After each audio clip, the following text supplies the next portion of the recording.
BB news ચેનલમાં આપનું સ્વાગત છે। હું છું અજીત ઝુપેલવાલા। સમાચારમાં વાત કરીએ તો ચોમાસાની ઋતુ આવતા જર્જરિત મકાનો ભય વિસ્તારમાં સ્થાનિકોને સતાવતો હોય છે। આજે બપોરે 3:30 વાગ્યાના સુમારે વડોદરા શહેરના વાડી મોતી વોરવાડ હાજી ફ્લેટની સામે એક 100 વર્ષ જૂનું મકાન કેટલોય ભાગ ધરાશાયી થતા વિસ્તારમાં અફરાતફરીનો માહોલ સર્જાયો હતો। વિસ્તારના લોકોનું કહેવું છે કે અંદરની સાઈડ કંઈક પડ્યું છે, જે અવાજથી એવું લાગી રહ્યું છે કે અમોને એક ચેતવણી છે। વિસ્તારમાં નાના નાના બાળકો રમતા હોય તેવા સંજોગે બનેલી ઘટનાને લઈ ગાજરાવાદી ફાયર ટીમને ફોન કરતા તાત્કાલિક ધોરણે ટીમ દોડી આવી હતી અને સૌને સાવચેતી રહેવા જણાવી કાર્યવાહી હાથ ધરવામાં આવી રહી છે। જ્યારે સામાજિક કાર્યકર્તા મુનાફભાઈ ગરીબવાલા તાત્કાલિક ઘટના સ્થળે દોડી આવ્યા હતા અને વોર્ડ નંબર 15 કોંગ્રેસના કોર્પોરેટર આશીષભાઈ જોશીને જાણ કરતા માહિતી આપવામાં આવી હતી, જેને લઈ લોકો એકત્રિત થઈ ડરનો માહોલ છવાયો હોવાનું જાણવા મળ્યું હતું। રિપોર્ટ અઝીઝ ઝુપેલવાલા।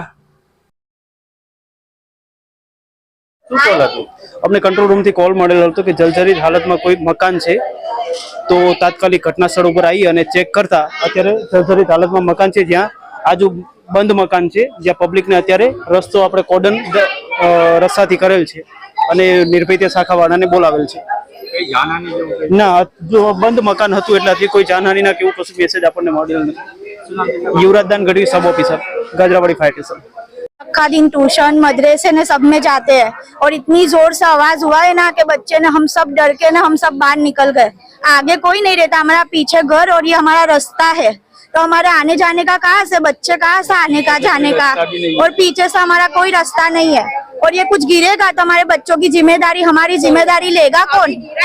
अभी तो गिरा इतना सारा, अपन अभी कुछ भी होगा आगे भी। ये तीनों मदरसे से अभी आए हैं, अभी कुछ होगा बच्चों को इसके बाद भी तो कौन जिम्मेदारी लेगा? मेरा नाम खदीजा है। वादी मोती वोरवाद इख्वानुल मुस्लिमीन के सामने मकान है। ये काफी टाइम से पड़ा हुआ है, रात में भी बहुत सब पड़ा, अभी सुबह में भी पड़ा और दोपहर में भी बहुत सब पड़ा। ये तो हमारे बच्चे मदर से गए और वो आए ने ऐसे में पढ़ना हुआ। ये अभी हमारे बच्चे को कुछ हो जाता तो कौन जिम्मेदारी लेता? ये तो बच्चों की आवाज से हम लोग बाहर निकले। ये मकान में कोई रहता है? यहाँ पे कोई नहीं रहता, काफी टाइम से बंद है। यहाँ पे किसी को कुछ लगा है? नहीं, किसी को लगा नहीं, पर बच्चों ने चीजें पाड़ी तो हम सब बाहर निकल आए। फायर वालों को फोन किया? आ गए? हाँ, वो आ गए।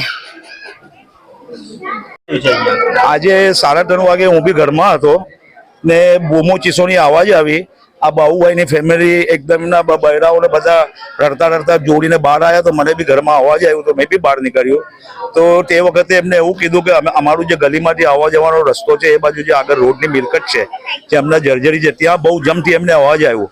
આ તો અલ્લાહનો શુકર છે કે અલ્લાહ પાક જો એવા બનાવ બનાવે છે કે તમને અલાર્મ આપ્યું એમને કે ભાઈ જે વસ્તુ જોરથી પડી ને એમને અવાજ આવ્યો ને જે ગભરાઈને બહાર આવ્યા, એક અલ્લાહ તરફથી એમને અલાર્મ આપવામાં આવ્યું કે તમે હવે બહાર નીકળી જાઓ, હવે આ મકાનની કેપેસિટી પૂરી થઈ છે।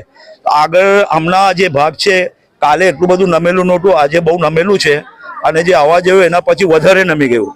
તો અમે અમારા વિસ્તારના જે કાઉન્સિલર છે આશીષભાઈ જોશીને ફોન કર્યો, એમને તાત્કાલિક વીએમસીના ફાયર બ્રિગેડના બધા તમારે અનુભવી જે બી એમની ટીમ છે એ લોકો અહીંયા આવ્યા છે ને એ લોકો આનો મુઆયનો કરીને એ લોકો રિપોર્ટ આપીને એ લોકો એવું કહેવું છે કે ભાઈ આને ઉતારવું જ પડશે, કેમ કે અહીંયા 30 થી 40 ફૂટની નજદીક સ્કૂલ આવેલી છે। સ્કૂલના બાળકો બી અહીંથી જાય છે ના મેઇન રોડ છે। લોકો જ્યારે ગાજરાવાડી શાસ્ત્રીબાગ વાળા પબ્લિક પણ અહીંથી ચોખંડી થઈને જાય છે, તો આ મેઇન રોડ છે।